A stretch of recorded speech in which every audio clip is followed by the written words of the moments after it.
Educando seu bolso, com o economista Frederico Torres.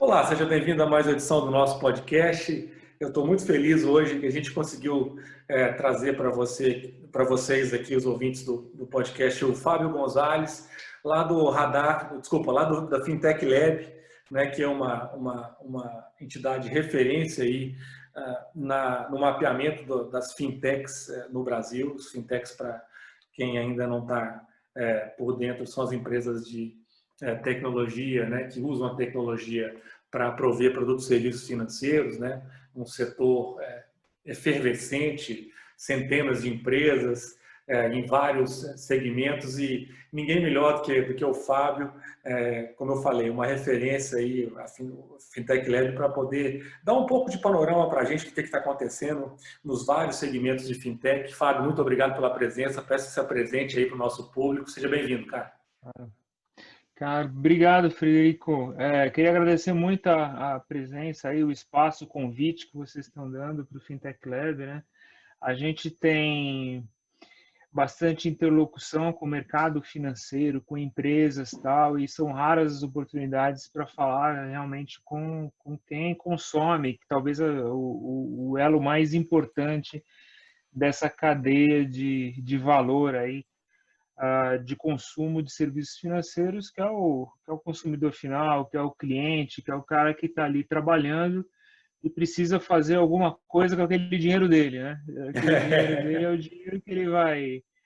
É o dinheiro que ele ganha, que ele gasta, que dá ou não dá no final do mês. É o cara que está ali buscando serviço para poder, sei lá, maximizar o valor do dinheiro, quer dizer, alongar o salário aí no mês, fazer objetivos interessantes da vida dele, né, e planejar futuro. Então, na verdade, são esses clientes, né, esses consumidores de serviços financeiros que realmente fazem a economia girar, né? Então, aí está a origem de tudo, que é quem gera valor de fato para a cadeia, quem está na ponta, né? Quem consome esse serviço financeiro. Então, assim, agradeço muito a oportunidade de poder conversar com vocês com esse ponto de vista e dessa perspectiva. O Fintech Lab, ele é um portal, assim, é quase um canal de comunicação que a gente estruturou ele em 1990, em 2015, quase, hein? E a gente estruturou ele em 2015, quando a gente fazia alguns projetos de consultoria, eu e o meu sócio, Marcelo, e a gente começou a precisar informação do que tinha de novo em termos de serviços financeiros no mercado, né? Então, a gente tinha, assim, pesquisas, referências de fora, e a gente procurava, e cada vez que a gente procurava uma solução, tipo, será um gestor de finanças pessoais, um consolidador de contas bancárias, né? Cada vez que a gente pesquisava, era uma pesquisa que começava do zero. Então, não tinha uma base de conhecimento onde a gente pudesse começar e, a partir dali, fazer uma pesquisa mais direcionada, né? Foi aí que a gente começou a olhar várias coisas e começou a perceber que existia um movimento de empresas no Brasil em 2015 que estavam se mexendo para fornecer serviços financeiros de uma forma inovadora, fora dos grandes bancos, fora das grandes estruturas ali, tinha gente fazendo coisas interessantes, né?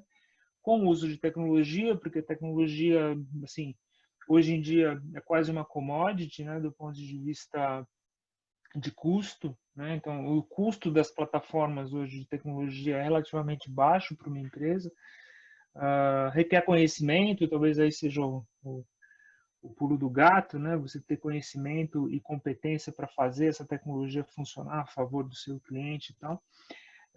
Mas, enfim, era um movimento de empresas super interessantes que estava acontecendo, que a gente começou a sistematizar esse olhar, né? Então, de que forma que as empresas no Brasil estavam provendo soluções para pagamento, estavam provendo soluções para empréstimos pessoais, provendo soluções para gestão financeira, para investimentos, para recuperação de crédito. Então, tinha uma série de serviços ali, a gente começou a mapear, e aí foi que a gente definiu um um infográfico, que é o Radar surgiu aí, o Radar Fintech Lab surgiu aí, então quem tiver interesse dá para baixar ele em PDF, é livre, está lá no Fintech Lab, www.fintechlab.com.br, baixa lá, dá para usar o Radar.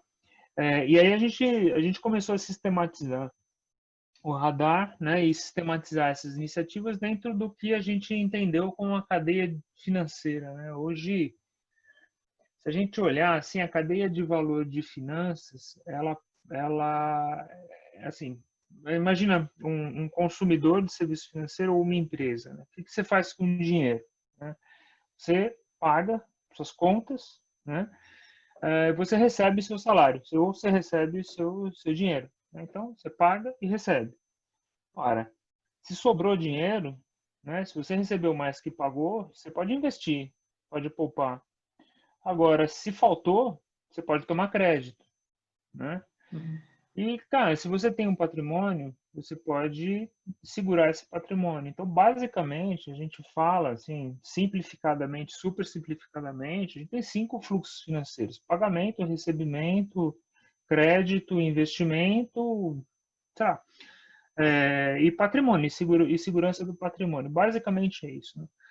É claro, o fluxo financeiro é um pouco mais sofisticado que isso, mas a gente pode pensar dessa forma. Então, a gente começou a olhar e classificar as empresas em alguns setores da cadeia de valor financeira, né? Então, aí a gente fala de pagamento, empréstimos, né? Dentro do Radar, a gente identifica pagamentos, muito relevante, empréstimos, investimentos, recuperação de crédito, aí entra um pouco de criptomoeda, entra seguros, né, insurtechs, entram, bom, tem aí uma série de setores, deixa eu pegar aqui uma referência. Então, a gente está falando de pagamentos, gestão financeira, empréstimos, investimentos, criptomoeda, seguros, a parte de financiamento, uma parte de tecnologia financeira, empresas que fornecem vários serviços financeiros acoplados, que a gente chamou de multisserviços, negociação de dívidas, né? Quando as pessoas têm uma dívida e rola essa dívida e um momento elas querem saldar essa dívida, então tem como tem soluções digitais que fazem que facilita essa intermediação de negociação de dívida. Os bancos digitais, né, o Nubank, Next, esses bancos Inter, né, que é mais novos, né, e empresas que lidam com câmbios e remessas, né. Então, hoje se a gente olhar as fintechs, ou as soluções financeiras inovadoras, né, elas estão nesses nichos, né, ou seja, elas estão em todo lugar do processo financeiro, né? Elas estão no processo financeiro como um todo. Você tem razão. Eu entendo que vocês façam essa intermediação, né, muito negócios aí entre empresas, mas eu acho que o Radar, do Fintech, eu mesmo sou usuário, eu já me cadastrei para baixá-lo, tenho acompanhado a evolução do Radar, né, hoje são quase 700 empresas, essa dúzia de setores que você listou aí, né, bem categorizadas em vários segmentos diferentes. É muito legal poder enxergar esse tanto de nomes que a gente vê pipocando nos jornais aí, e que sobre os quais aqui no Educando Seu Bolso a gente fala, inclusive, né, as pessoas se sentem ainda, a meu ver, aí você fica à vontade para discordar, um pouco amarradas a seus bancos, os bancões, aqueles 5 grandes ali, né, cujo relacionamento elas têm com eles há décadas, né, onde começaram a receber seus salários. Engraçado, você pergunta para alguns, eles nem sabem mais por que tem conta onde tem, né? E aí mesma coisa vale para por que fazem investimento onde fazem, tem uma fidelidade de tomar o crédito ali mesmo ou não, de ter a maquininha daquele banco ou não sabem da existência de uma série desses outros serviços que você falou que já estão aparecendo no mercado, né? Quer dizer, empresas que usam tecnologia para facilitar a renegociação de dívidas, conciliação bancária, e uma série de coisas. Como é que você, Fábio, enxerga o consumidor no meio dessa história? Assim, você consegue ter uma percepção de se hoje o consumidor consegue enxergar um pouco melhor a proliferação dessas empresas, dessas fintechs e a possibilidade de se aproveitar disso, você consegue enxergar talvez uma disponibilidade um pouco maior dos consumidores de produtos financeiros em testar relacionamentos com novas empresas, com fintechs e até mesmo de migrar caso sejam melhores atendidos? A gente enxerga, existe algumas questões aqui que para a gente ainda não está resolvida, né? Eu vou falar dessa questão que eu acho que é principal um pouco no final, né? Deixa eu só iniciar um raciocínio.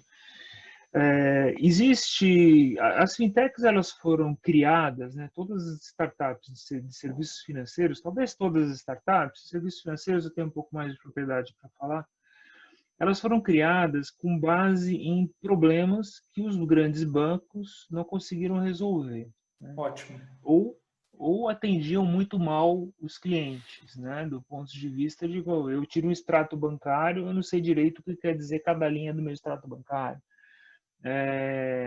Sei lá, eu não consigo, eu tenho uma taxa fixa de pagamento de mensalidade por serviços financeiros que cai na minha conta e eu quero diminuir a quantidade de TEDs mensais e com isso reduzir minha tarifa, mas eu não consigo porque os pacotes são fechados. Quer dizer, são uma série de inadequações, né, que são provenientes do desenho de produto de dentro das grandes instituições financeiras, que são rígidas, rigorosas, que tem uma série de questões aí relacionadas a grandes empresas e pouca agilidade no movimento, né, de atender os seus clientes e tal, porque tratam os clientes como se fosse uma massa, né? A segmentação é uma segmentação muito pouco inteligente, eu diria, né? Não distingue os diferentes, não distingue as diferentes necessidades dos clientes, etc. Com isso, as grandes instituições, os grandes bancos foram criando inadequações, foram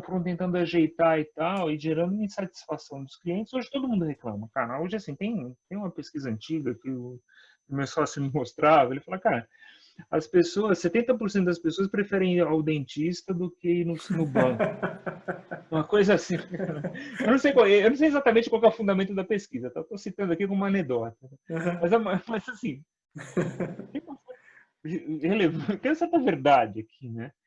É ruim conversar com o banco, né? É ruim você chegar no banco e não conseguir ter a sensação que está sendo bem atendido, que o seu interlocutor não está defendendo o seu interesse, né? Quanto deveria. Então, assim, né, essa sensação de chegar e achar que as pessoas estão te passando a perna, ela é ok, ela é inteligente, dá para entender, né? Bom, e com isso o mercado foi gerando vários gaps, várias questões a serem resolvidas, né? Simples de atendimento a cliente, de conveniência em pagamento, né? O cara não entende minha linguagem, o cara não sabe que o meu negócio, o meu posto de gasolina, no caso real, tem um giro, precisa ter um giro muito rápido, minha margem é muito baixa, então eu tenho que comprar muito em cima da hora, e aí o cara não entende, né, a realidade do meu pequeno negócio, né? E o cara vem me oferecer créditos e taxas e não sei o que não atendem minha necessidade e tal.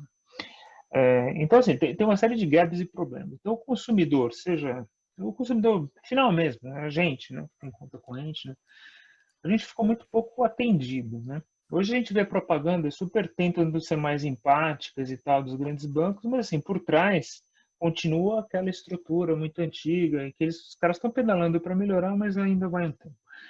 E as fintechs e essas empresas perceberam isso, e aí cada um na sua especialidade, dentro do nicho, foi tentando resolver um problema, né? Então, o cara que tem uma dívida, ninguém tem dívida porque quer, cara. Assim, a partir do princípio que quem tem dívida é caloteiro, é um absurdo, né? Do ponto de vista do cliente. Quem tem dívida teve um problema, né? E não conseguiu pagar. Tudo bem, né? Perfeitamente inteligível, perfeitamente compreensível, então vamos tentar resolver esse problema. Então, existem plataformas, né, criadas, né? A Blue 365, por exemplo, na fintech. É uma plataforma criada para que as pessoas possam olhar, interagir com a plataforma e serem respeitadas no seu ponto de vista cara, né, você não é um devedor, você é uma pessoa que não conseguiu pagar e está a fim de saldar sua dívida. Então, vem cá, deixa eu te ajudar a fazer isso, deixa eu te ajudar a fazer essa negociação.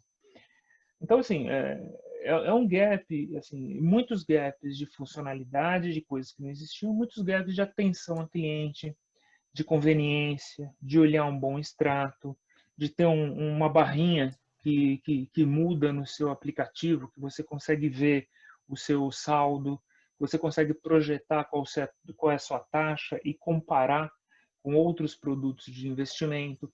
Então, tem uma série de gaps, de coisas que as grandes instituições foram deixando, que esse mundo de empresas, essas 700 empresas, estão buscando cobrir. E olhando, e uma coisa positiva dessas empresas é que elas olham exatamente o que o cliente precisa, elas começam por aí.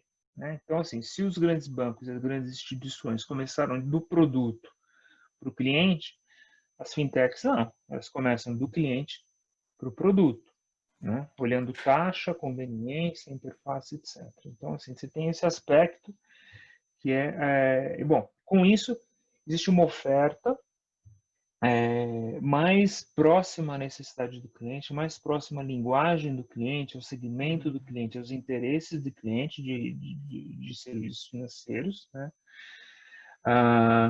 Existe quando você tem um problema, né? Quando você tem uma intenção, quero fazer uma poupança, quero me educar financeiramente, quero recuperar uma dívida, quero fazer um empréstimo, quero fazer um investimento, quero investir em Bitcoin, que eu não sei direito como é que é, você consegue ir lá dar um Google, fazer uma busca e achar algumas soluções, algumas fintechs interessantes. Isso você consegue. Então, assim, quando você tem interesse específico, você acaba achando. E essas empresas têm muito isso. Então, existe uma conexão aqui. O que eu acho que é o desafio, que eu deixei por último no meu raciocínio, que eu acho que a gente vai precisar resolver, cara, tem solução pra caramba legal no mercado. Como é que eu tomo a decisão daquilo que é mais conveniente para mim? Uhum. Né? Então, tem algumas soluções que são agregadoras, né? Então, eu tenho um marketplace de seguros. Então, eu consigo entrar numa plataforma de seguros, colocar meus dados e aí vai ter uma oferta de apólices de seguros de diversas seguradoras, de diversas corretoras ou seguradoras. Eu vou conseguir comparar tipo, sei lá, um buscapé, né? Uma coisa assim, de serviço financeiro. Eu tenho a IUB, né? A IUB é uma empresa que olha investimentos, ou possibilidades de investimentos de diversas instituições, diversos fundos. Então. Uhum. Tem algumas empresas que fazem isso, mas ainda assim, cara, você tem 700 possibilidades, né? Quais aquelas possibilidades, e isso vai aumentar, com certeza.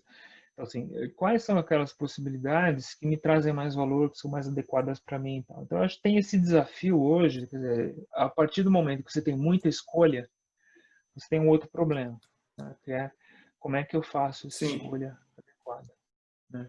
Eu acho que, assim, do ponto de vista do cliente, então, só para resumir, desculpa se eu me alonguei, Frederico. Não, não se alongou, não. Aliás, você fez uma. Perdão, você ia resumir, desculpa. Só para arrematar aqui. Então, você tem muita oferta, muito mais adequada à minha necessidade, no entanto, muita oferta que vai exigir que eu tenha uma possibilidade ou uma educação para escolha maior.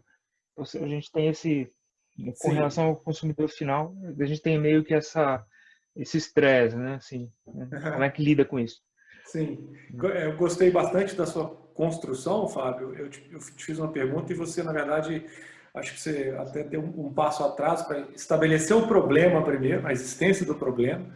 Eu te perguntei se, olha, os consumidores estão conseguindo aproveitar tudo né, que as fintechs estão trazendo de novo e etc. Você falou, olha, peraí, primeiro, existe um problema decorrente da maneira que os bancos segmentavam o seu público, a incapacidade de enxergar individualidades e especificidades de pessoas físicas e jurídicas. E numa abordagem de ataque em nichos, as empresas que usaram a tecnologia foram atendendo isso melhor. Então, acho que é legal que você estabeleceu esse cenário base, né, o problema, com o qual eu concordo perfeitamente. E concordo, inclusive, com o que você falou. Apesar das campanhas de mídia dos grandes bancos terem se modernizado, o que está por trás ainda é obsoleto, ainda é arcaico e ainda representa um modus operandi de décadas atrás, né?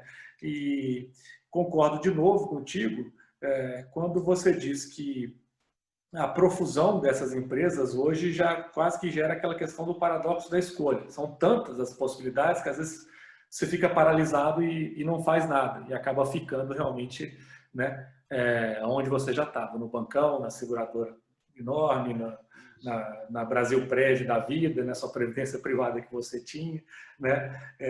Eu acho bem válida essa tua avaliação, cara.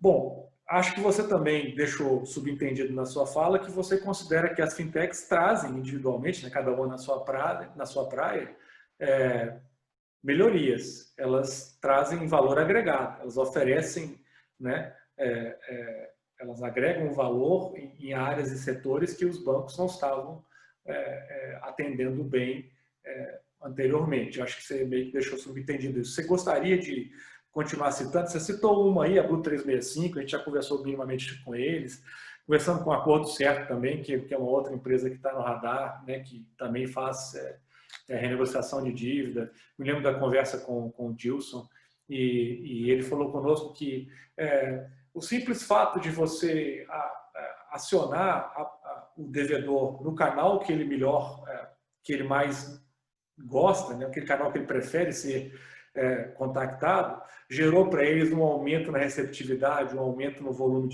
de negociações muito grande, enquanto que os bancos estavam simplesmente pega o telefone e fica insistindo com o telefone fixo do cara, sem usar um WhatsApp, sem usar diferentes canais de atendimento. Eu acho que foi mais ou menos isso quando você citou aí as melhorias da Blue 365, Sim, né? sim. Isso é parecido. As plataformas são bem parecidas, assim, né? Essas plataformas de recuperação de crédito tem algumas coisas assim diferentes, né? Que elas se diferenciam, mas basicamente essas fintechs têm esse apelo, né? De ser um canal conveniente, menos agressivo, mais interessante, mais humano para você poder, né, negociar sua dívida, né? E na verdade é um ganha-ganha. Eu me livro de uma dívida, eu pago, eu quito, né? E a empresa consegue recuperar uma parte daquilo que estava ali, que estava parado e não seria recuperado, né? Então, você tem uma série de benefícios aí nesse caso específico. Eu acho que em todos os setores, se a gente for olhar, tem exemplos assim, né? Então, você pega o setor de pagamentos, tem empresas super interessantes ali que são convenientes. O pagamento, ele tem 30%, se a gente for a 28% no último radar. Historicamente, as fintechs de pagamento, elas são 30% da quantidade de empresas, tá? Que a gente tem no radar. Isso desde o primeiro radar foi assim. Isso é a mesma coisa no mundo inteiro, né? Por que essa concentração maior em pagamento, né? Porque assim é a última milha, né? O pagamento é o momento do estresse, é o momento da captação, do que a gente chama de cash-in, né? É o momento onde você vai trazer o dinheiro para dentro do sistema, né? E que você quer que as pessoas consolidem e consolidem não é a palavra correta, que as pessoas realmente façam e fechem a sua transação, né? Pagando conveniente, de uma forma rápida, conveniente, que ela não tenha tempo de se arrepender, ou que ela tenha tempo de fazer isso dentro da conveniência dela e da forma que ela quiser. Se ela quiser pagar por celular, muito que bem. Se ela quiser pagar por contato, por cartão de crédito, muito que bem. Se ela quiser pagar por boleto, ótimo. Se ela quiser pagar por Pix, agora tudo bem também. Então, assim, você tem uma série de possibilidades e todas essas empresas de pagamento, elas trabalham de uma forma ou de outra, tentando tornar o pagamento o mais conveniente possível, né? Eu trabalhei numa empresa japonesa alguns anos atrás, onde eu trabalhava com um pagamento mobile, né? A gente estava fazendo pesquisas para pagamento mobile e a gente conversava com o pessoal do Japão, que eles tinham, né? Eles têm a Docomo, eu acho. Acho que esse é o nome. Que é uma empresa de pagamento pioneira no Japão desde 2004 e tal. Eles têm o pagamento por celular. E aí, uma coisa que eles sempre falaram que eu guardei é que, assim, cara, qualquer solução de pagamento que você for fazer, for desenhar, for imaginar, for pensar, for implementar, ela tem que ser mais conveniente do que você pagar com dinheiro. Então, sempre, qualquer coisa, assim, se for fazer, cara, tirar o dinheiro da carteira, dar para uma pessoa receber o troco, ok, é uma coisa fácil, as pessoas estão culturalmente habituadas a isso, e sua solução de pagamento não pode ser pior que essa. Tá? Se a experiência que você der para o usuário for pior que essa, esquece, não vai funcionar assim. Né? E é um pouco isso, então um pouco essas empresas, elas vão nessa linha. Como é que eu facilito, né? Como é que eu coloco um cashback, um benefício para o cara pagar, ele ganha uma pontuação, ou ele ganha um desconto na hora que ele fizer, né? Na hora do pagamento, eu posso capturar alguma informação e dar alguma coisa em troca para o meu cliente, né? Para que o que eu vou fazer com essa informação, né? Esse meu pagamento ele faz parte da captura de valores para dentro de uma conta digital e dentro dessa conta digital esses valores vão poder transitar dentro de um sistema fechado de pagamentos e tal. Então, você tem uma série de questões em termos de pagamentos, né, que são pensadas assim, e com a ideia de facilitar isso, né? Então, acho que assim, essas 30% de empresas assim que se dedicam a isso, que ficam pensando isso o tempo inteiro, são empresas de cartão, de meio de pagamento, diversas formas, são empresas que estão pagamentos online, pagamentos físicos presenciais, são as empresas que estão no back, que estão facilitando esse pagamento, essa troca de informações, são empresas que se conectam com aquela empresa de cartão adquirente que está lá atrás, tipo uma Cielo, tipo uma Rede, uma Stone, etc. Né? São empresas que se dedicam a um setor específico, como eu citei, por exemplo, na Baixada Fluminense a gente tinha trabalhado com uma empresa que era de oficinas mecânicas, né? Então era uma empresa que facilitava o pagamento e tinha um ecossistemazinho para oficinas mecânicas. Né? Então assim, as empresinhas de oficina mecânica, onde sei lá consertar seu carro e tal, né? Eles tinham conhecimento desse segmento, sabiam como é que rodava o dinheiro ali e tal. E como é que era o comportamento do consumidor que ia lá consertar seu carro, etc. Quanto pagava, em quantas parcelas, como é que isso poderia ser dado de crédito, o que mais que ele precisaria, né? Então, tem essas empresas que focam em nicho, tem as empresas que focam em solução. Então, o pagamento ele é bastante rico quando a gente pensa na conveniência, né? Quando a gente pensa que, cara, pagar tem que ser rápido, tem que ser bem legal, tem que ser é um momento onde você está pagando por alguma coisa que você quer ter uma recompensa para ser bacana para você. Então tem uma série de possibilidades aí.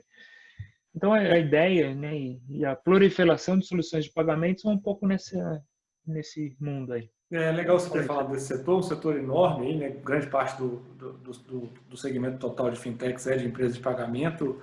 Elas estão na mídia, né? Cresceram muito, você vê empresas hoje listadas em bolsa, valendo bilhões de dólares, começaram com esse tipo de coisa e reduziram taxas, né? Acho que taxas de desconto em maquininha, criaram os links de pagamento, como você falou, tem uma série de pequenos negócios hoje conseguindo vender pela internet em função dessa criação dos links de pagamento, das plataformas de e-commerce e tem outras situações como as de nicho que você falou para oficinas mecânicas, me recordo aqui agora das clínicas, com empresas de maquininha que fazem o split de pagamentos, né, para evitar, né, o pagamento indevido de impostos, né, antes para depois ter que dividir por profissional ali da saúde, bem legal. E aí tem outros segmentos também, né, assim, o segmento de investimentos a gente está vendo aí bombando, né, com as plataformas realmente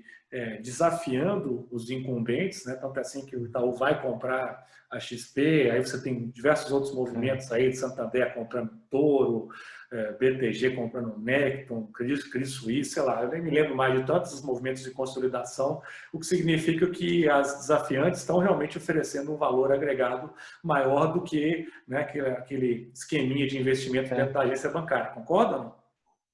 Não, sem dúvida. A parte de investimento, ele é uma parte, é um canal de acesso muito interessante, né? Porque você consegue, essas empresas conseguem oferecer produtos de investimento de natureza diferente. Às vezes algumas se, por exemplo, algumas se focam em renda fixa, outras têm mais afinidade com renda variável e se especializam nisso, né?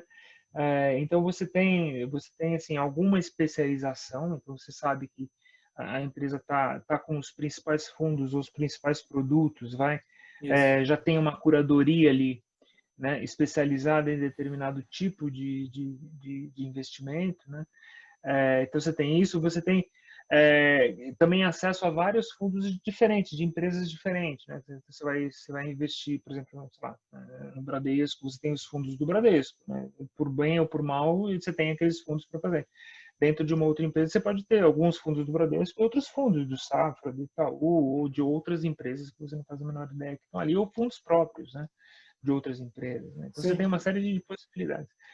Além do produto, que é o acesso, né, você tem outras empresas super interessantes, tipo, sei lá, Smart Brain. Smart Brain é uma empresa que tem a inteligência de consolidação de fundos, né? Ela está um pouco no back-office, mas ela faz uma consolidação eu invisto, eu tenho uma carteira de vários fundos, e como é que eu consolido esses fundos para saber a posição dos meus papéis hoje, Uhum. né?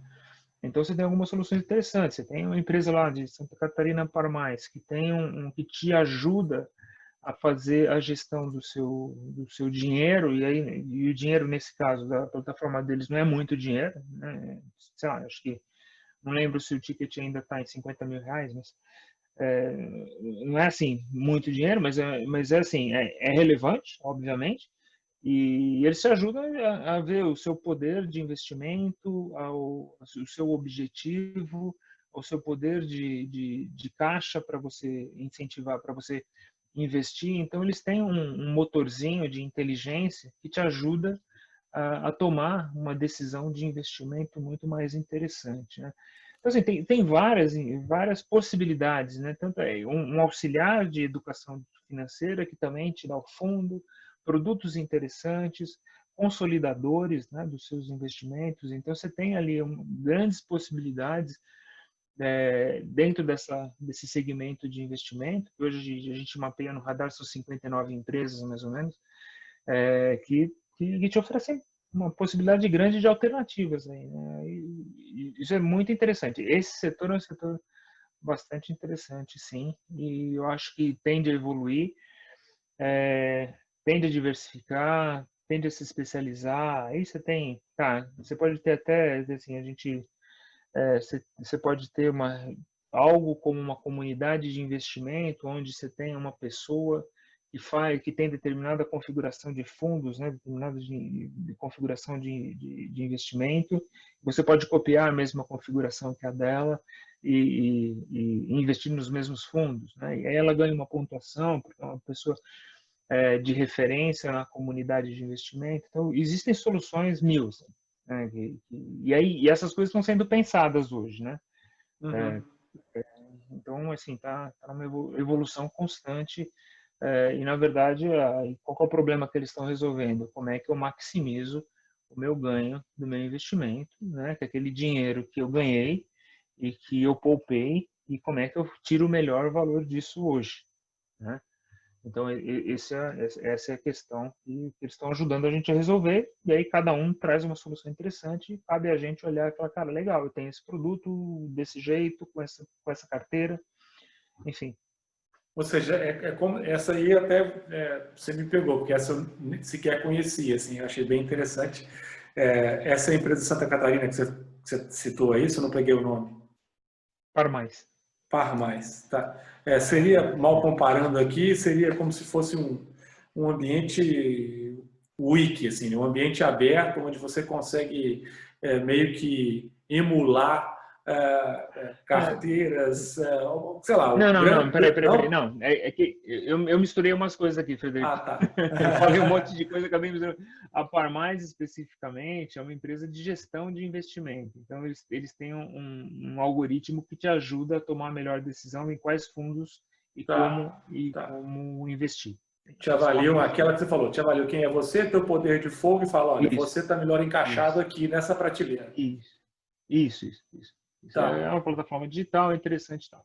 Agora A tem outra, outras aí, né? o outro é de um outro setor, que você falou que tinha 59 empresas. Esse eu não peguei. Que setor é esse?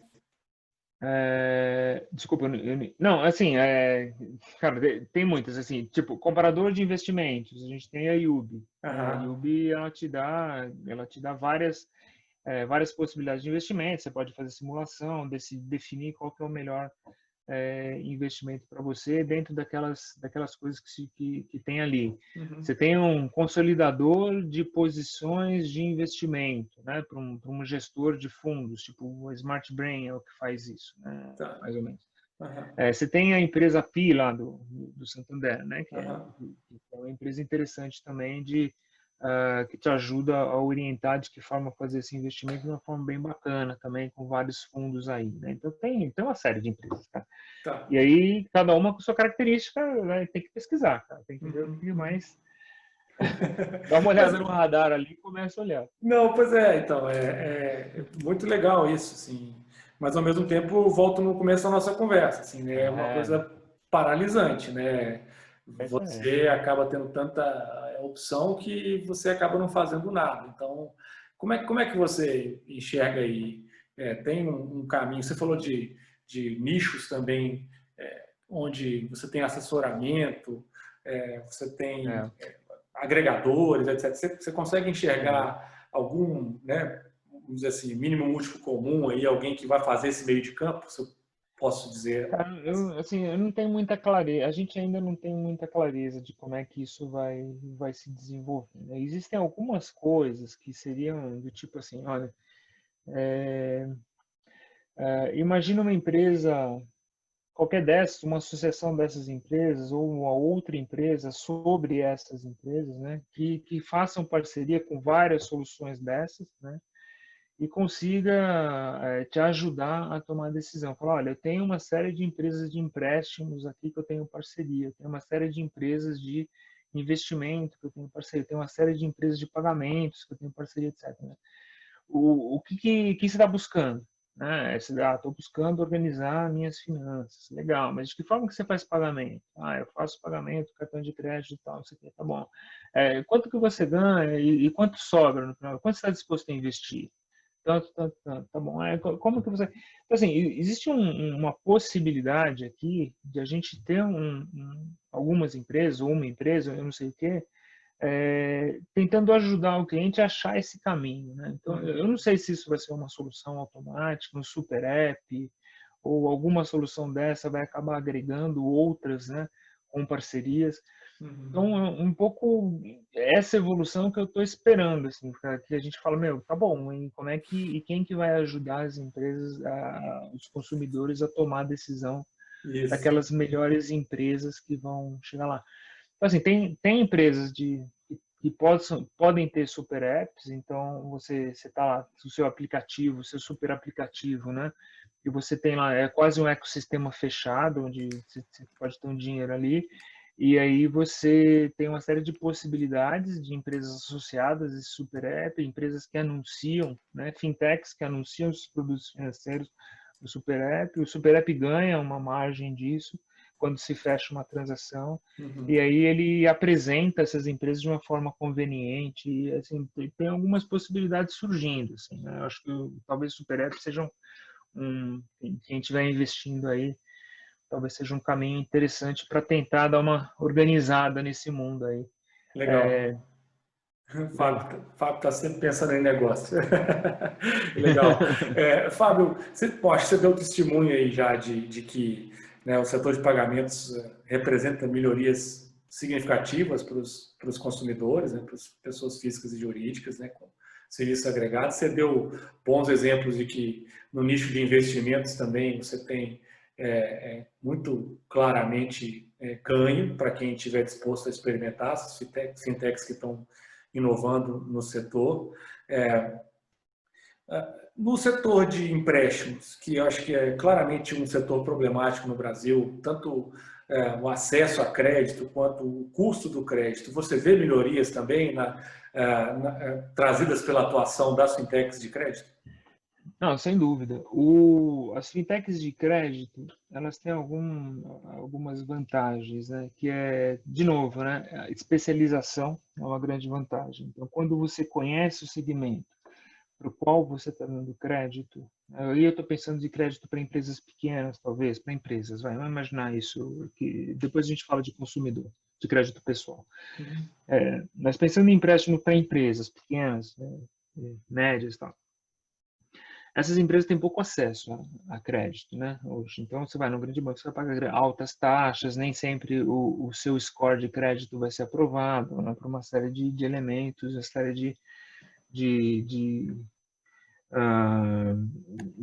lá, de dificuldades aí que os processos dos grandes bancos vão acabar impondo para você. E, na verdade, você, o pequeno tomador de empréstimo, vai ficar meio, cara, e aí, como é que eu acesso? Então, assim, você acaba não tendo essa possibilidade de acesso a crédito, isso é muito difícil. As fintechs, por especialização, né? Então, eu estou falando de crédito para casa própria, tá bom, né? Então, se a empresa tem experiência nesse tipo de crédito, né?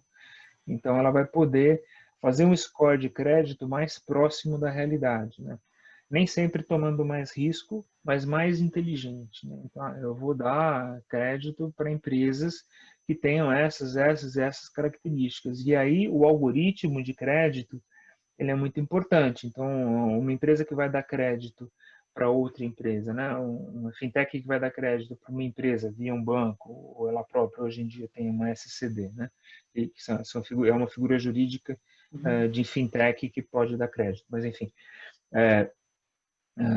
então, se ela vai dar crédito próprio, ela vai dar crédito via banco, né? Então, a inteligência de crédito, ela é muito importante, né? E elas oferecem algoritmos para inteligência de crédito diferenciados, né?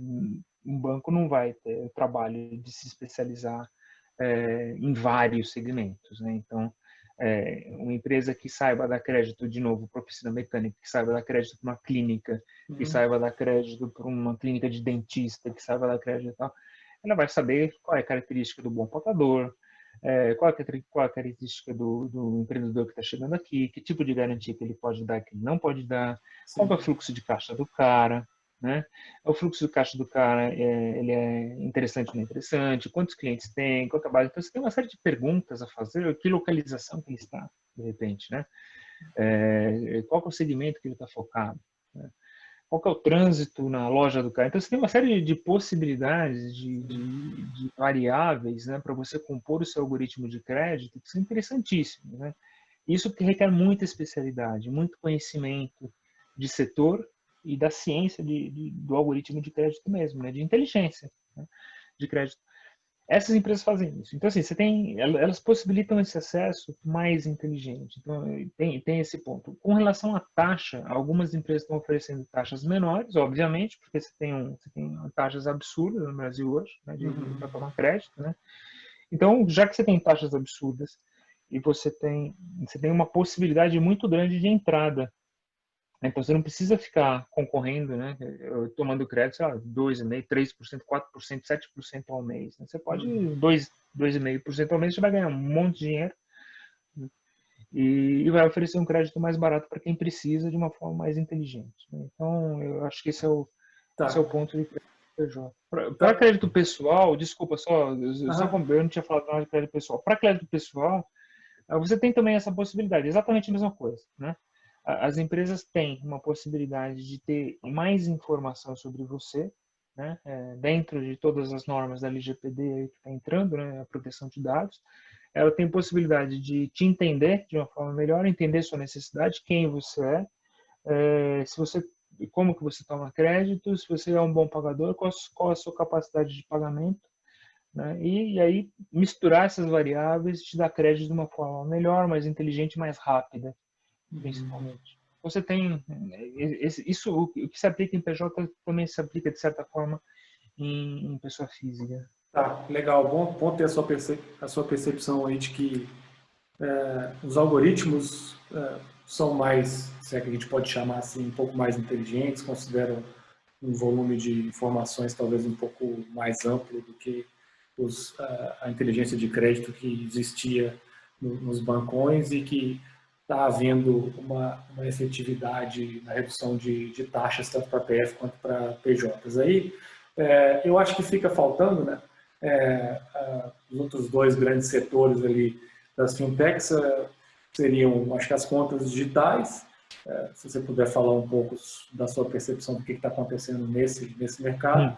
E o que eu colocaria por último, que para mim é um retardatário longínquo, mas a sua opinião vale mais do que a minha, é o setor de seguros, né? Que para mim está um pouco mais assim, atrasado. Mas pode falar um pouco da sua percepção em relação a que melhorias estão sendo trazidas nas fintechs desses dois setores, por gentileza? Claro, a parte de contas digitais, seguindo a ordem aí, contas digitais, assim, existe uma grande possibilidade, habilitada, inclusive, pelo ambiente regulatório que a gente tem, né, de a gente constituir empresas que sejam, que possam dar crédito, né, e precisam de um capital não muito alto para poder dar crédito, no caso das SPDs. Tem possibilidade das empresas se constituírem como instituições de pagamento. Então, as figuras jurídicas para permitir que você abra uma empresa que tenha uma conta digital, né, e possa receber dinheiro, né, de clientes, né, e habilitar pagamentos e outros serviços financeiros, ela está facilitada, né. Isso traz uma imensa oportunidade, principalmente para aquelas empresas que têm uma base de clientes conhecida, considerável, relevante, fiel e etc. Né? Então, você pega, sei lá, Casas Pernambucano, né, imaginar, né? Então você tem uma base de clientes assim, imensa, bem conhecida e tal, né? Outras empresas, não sei assim, é bem um exemplo, mas qualquer empresa de varejo, qualquer empresa que colete, que tenha informações sobre clientes, né? Riachuelo, Renner, todas elas têm. Riachuelo, todas elas, né? Carrefour agora Então, está com essas empresas... aplicativo. Oi? O Carrefour agora está com aplicativo Carrefour. também, fornecendo Então, cashback. exatamente. Não só bancos, né? Os bancos digitais, óbvio, né? Obviamente, né? Você tem, mas assim, essas empresas que têm um conhecimento sobre uma base de cliente razoável, né? Elas podem hoje criar as suas contas digitais, né? De uma forma interessante, né? E podem incentivar essa base de cliente a usar essa conta digital e via essa conta digital essas empresas podem oferecer uma série de serviços financeiros, delas próprias ou de parcerias, de outras fintechs, inclusive. Então, dependendo aí do interesse dessas empresas, ela pode ter a conta corrente e pode oferecer um cartão de crédito, né? E, no entanto, tem uma outra empresa que faz antecipação do recebível para um cliente dele, por exemplo, alguma coisa desse tipo. Então, os arranjos estão muito facilitados. Isso faz com que a gente tenha muita conta digital surgindo, muitas empresas de conta digital surgindo. Isso é muito interessante, né? Porque, na verdade, o ativo disso tudo é conhecimento de cliente, né? E a sacada é como é que eu faço para entrar o dinheiro no ecossistema, né? Como é que eu faço o cash-in, que a gente fala, né? Isso é isso, assim, né? Então você está relacionando muito isso com a experiência do cliente, né? Então você está falando, cara, ó, eu posso ter uma conta digital, estou te oferecendo uma conta digital, mas eu preciso oferecer coisas interessantes para o cliente para ele se interessar em botar dinheiro aqui, né? Porque ele não vai abandonar o banco dele por nada, né? Assim, se não tiver uma boa moeda de troca, né? Então esses bancos digitais precisam oferecer coisas, né? Vantagens, produtos e etc. Então você tem um grande número, uma grande quantidade de empresas oferecendo contas digitais, né, de diversas naturezas, né? Tá. Então a gente espera um crescimento grande e mais para frente talvez uma consolidação, uma associação de contas, tal, uma coisa que tem coisas interessantes a acontecer por aí. Como a gente considera o pendente.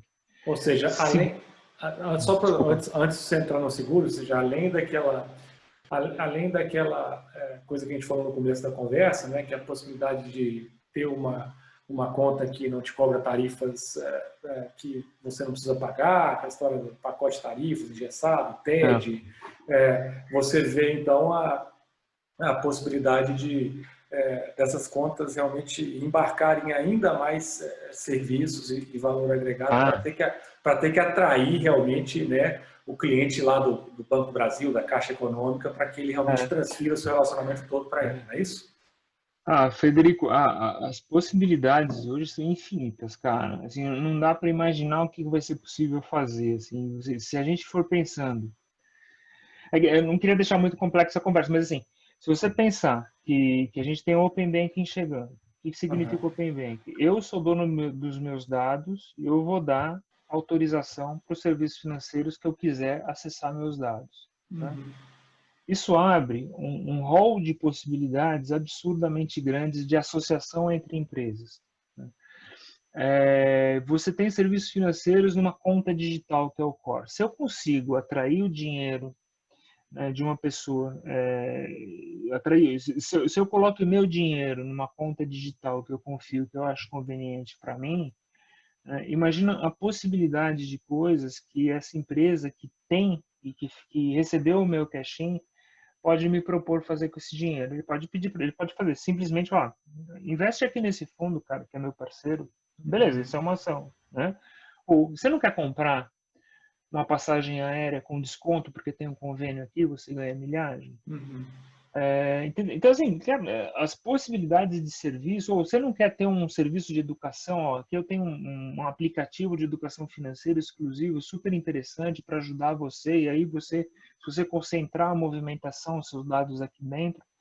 Então, assim, a possibilidade, tendo uma conta digital, de você multiplicar conveniências para os seus clientes, sejam eles empresas, né, empresas médias, pequenas, ou pessoa física, passa a ser absurda, assim, né? Então, assim, o limite é a criatividade das empresas, né? Hoje em dia, a gente vai ter que ser muito criativo, porque, cara, tem muita possibilidade no mercado, né?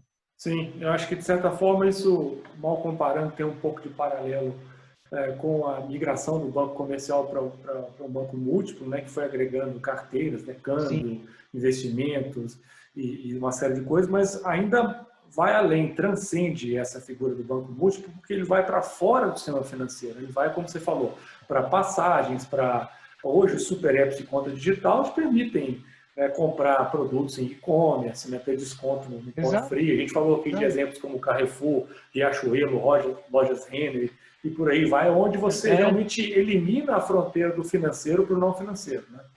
pois é, aí você pode pensar em mobilidade urbana, Sim. em alimentação, em saúde, cara, em torno disso é a vida da gente, né? Uhum. Tá, né? Excelente, excelente. Legal o raciocínio. Agora o nosso tempo está acabando aí, mas o retardatário lá, o que você enxerga aí no último setor relevante das fintechs, que é o de Os, seguros? Então, cara, eu acho assim, a gente tem observado o setor de seguros e já faz um tempo, e realmente eu concordo com você, assim, eu não sei se retardatário seria bem a palavra, mas, cara, tem um potencial aqui reprimido, vai, de possibilidade dentro do setor de seguros muito grande, né? Então, assim, a gente sempre ouve falar que existe baixa penetração de serviços de seguros no nosso mercado. Maravilha? Todo mundo sabe disso, mas sabe disso independente de ter fintech, insurtech, etc, né? A gente desde sempre a gente foi assim, né? Então, assim, a baixa penetração é uma verdade. Seguro é caro, é relativamente caro dependendo daquilo que você queira segurar. A gente tem, sei lá, uma oferta limitada de modalidades de seguro que podem ser ofertadas, né? Também as grandes empresas têm tido pouca criatividade em melhorar a cobertura, em trazer mais flexibilidade em tipos de cobertura, em flexíveis temporárias, por quilometragem, por uso, tem uma série de possibilidades Uhum. de você poder fazer isso, só que isso dá trabalho, né? A gente não tem sistema para isso, a gente, sabe, as empresas precisam olhar para isso de uma forma mais ágil, né? mas também não tem muita, sei lá, muita vontade, ou muito atrativo das grandes seguradoras de fazer isso, porque eu acho também elas não estão muito desafiadas, né, nesse momento. Tem uma concentração muito grande. Então, assim, esse setor, a gente costuma olhar muito para o regulador, né? Eu costumo olhar muito para o regulador, para a Suzep, e falar, Suzep, você está atrás do Banco Central e da CVM by far, assim, né? O Banco Central olha para as fintechs, ouve as fintechs, tem uma regulação que propositiva do ponto de vista de competição, tem feito um trabalho bom, assim, desde sempre, desde 2010 que eu acompanho a regulação, independente de governo, seja lá do que for, o Banco Central tem feito um trabalho bom nesse sentido. Eu acompanho desde 2010, o relatório de pagamentos foi de 2006, o primeiro relatório com relação a meios de pagamento que foi feito depois da quebra de exclusividade em 2010. Então, assim, faz tempo que o Banco Central vem acompanhando e buscando modernizar, trazendo mais competitividade, interoperabilidade para o setor financeiro, né? A CVM também. A CVM vem também trabalhando bem, né? Um pouco atrás do Banco Central, mas vem trabalhando bem. Está falando de ter um sandbox regulatório, né? Que eles estão fazendo. Então, tem mobilização. A SUSEP está um pouco atrás, então eu acho que isso o regulador precisava dar uma andada aí para ajudar a incentivar o setor também, né? Então, esse setor é um pouco mais difícil, assim. Quando a gente olha o setor de seguros, você pode olhar de vários ângulos, né? O que a gente enxerga como fintech do setor de seguros são empresas que, basicamente, ou são marketplaces que oferecem diferentes tipos de serviços e de seguros, né, para as empresas, basicamente esse, ou empresas que fornecem seguro mesmo, né? Agora, o ecossistema de seguros é muito maior que isso, né? Ele tem a parte de sinistro, a parte de recuperação, a parte de venda de usados. Você tem um ecossistema absurdo de seguros, né? E não passa só por fluxo financeiro, passa por fluxos logísticos, né? De inteligência, sei lá, de prevenção, de segurança. Então, você tem uma série. Esse ecossistema é absurdamente grande. Então, é um pouco isso a percepção que a gente tem de que esse setor está sempre devendo em termos de crescimento, pelo menos no que a gente olha no radar, tá? Sim, do ponto de Então, vista do é essa consumidor, você... percepção, assim, na verdade eu tô concordando com você, no final das contas, né, eu acho que esse é o setor que tá devendo, assim. Tá legal. Fábio, minha última pergunta para você, cara, e ao mesmo tempo, de novo, meu agradecimento por compartilhar conosco aqui teu conhecimento, tua experiência acumulada aí durante anos, muito legal o bate-papo. Minha última pergunta para você, se você enxerga, a gente falou aqui de várias vantagens, né, várias melhorias trazidas pelas fintechs, nos seus respectivos setores, mas se você tivesse que citar algum risco, algum potencial ponto negativo aí, alguma coisa que te preocupa nesse desenvolvimento aí, você consegue ver alguma coisa que te deixa de certa forma preocupado? Assim, tem um aspecto, né? A gente tem acompanhado desde 2015, né, a evolução desse ecossistema, ele tem sido sempre crescente. A gente tem tido a cada 10 meses mais ou menos 100 empresas no radar, e aí 100 empresas no radar como saldo, né? Então entra 150, sai 40, 50 mais ou menos dessas empresas saem do radar, porque ou pararam de funcionar, ou porque consolidaram, né, por algum outro motivo. Então você tem vários motivos, né? A gente ainda espera algum crescimento por alguns anos, né? Então, com essa movimentação de Pix, de Open Banking, essas novas tecnologias e outras possibilidades, que espero que, mesmo que seguros faça parte desse avanço, a gente ainda espera que tenha muitas empresas ainda surgindo no radar e tal. Então, assim, na verdade, vai dar mais uma confundida nesse radar aí, né? Vai crescer o número de empresas. No entanto, em algum momento a gente vai começar a consolidar. Não Tá. sei quando, mas assim, cara, porque por que eu acho isso, né? E é uma percepção. O negócio financeiro é um negócio de escala e de custo de transação baixo. Né? Em algum momento, as empresas vão precisar olhar para dentro de casa e falar, cara, eu estou sendo eficiente, quanto é o meu custo por transação?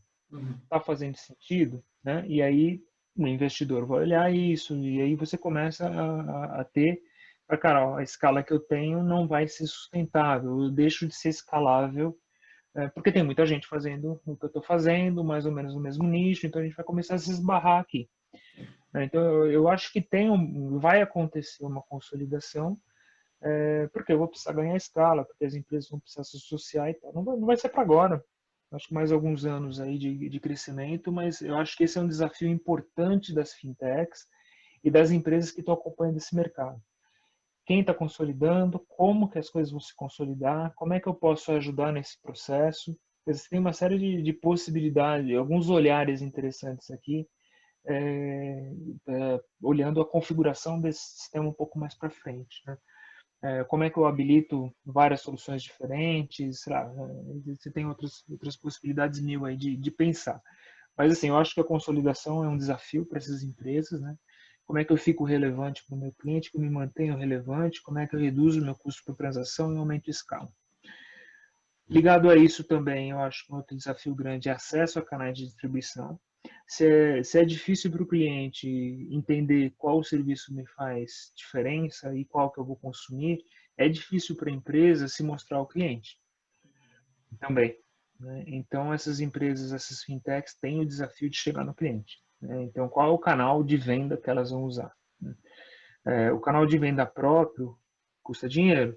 Né? Então, eu vou precisar investir em marketing, investir em força de venda, investir em tecnologia, etc. Por mais digital que seja, você tem um custo de distribuição. Esse custo não é desprezível para as empresas, né? Para as empresas, para as fintechs, obviamente. Sim. Para ninguém, na verdade, né? A aquisição de cliente é sempre cara para todo mundo. Mas, enfim, tem esse desafio. Então, eu acho que essa é uma preocupação, quer dizer, como é que as empresas vão se virar para mostrar o seu produto e crescer, né? Então, eu acho que esse talvez seja um dos principais desafios. E aí tem algumas soluções para isso. Tem colaboração com grandes empresas, parcerias, etc, etc, etc. Então, o Open Banking entra um pouco nesse, ajudando aí as empresas a ganharem canal. Então, acho que, basicamente, eu diria que esses são os desafios.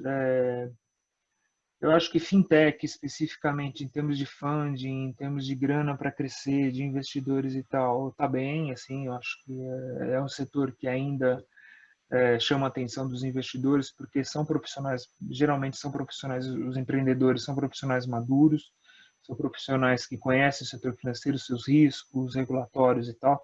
É um pouco diferente das outras startups, né? Então, é um público mais maduro, mais preparado, então acho que isso atrai a confiança do investidor, então acho que isso não é uma questão, sempre é uma questão relevante, mas assim, não é tão relevante quanto o canal, né? Você buscar recurso, eu acho que todo mundo está precisando de mão de obra bem qualificada, eu acho que a educação e a preparação da mão de obra é outro baita desafio para essas empresas, né? O quanto eu pago, como que eu pago, qual que é a modalidade de contratação que eu vou ter, então você tem uma série de possibilidades que as empresas pequenas não têm tanta flexibilidade assim, né? Então eles têm que se virar. Enfim, né? Tem desafio sim, tem os baitas desafios aí para resolver. Né? Não, você colocou várias questões muito importantes, desafio de desenvolvimento do negócio, mas o que eu estou entendendo é que do lado de fora, do ponto de vista do consumidor, você não enxerga uma mudança muito grande do ponto de vista de riscos, ou seja, se relacionar com 4 ou 5 bancões traria, seja para o consumidor, né, o seu João da padaria, ou se relacionar com, sei lá, uma dúzia de fintechs diferentes, cada uma num nicho, é meio parecido. Uma faz o pagamento, outra faz o investimento, outra ele consegue o crédito numa terceira. Acho que na ótica do, né, estava falando muito na ótica do investidor ou do cliente. Você consegue enxergar. Tem muita gente que fala sobre uso de dados, né, segurança, ataques cibernéticos, né, e coisas assim. Quer dizer, eu não sei se esse é um discurso que é muito defensivo, né, dos incumbentes estarem tentando atacar quem está chegando, dizendo que tem um padrão de segurança um pouco menor, é mais ou menos por aí que eu queria entrar.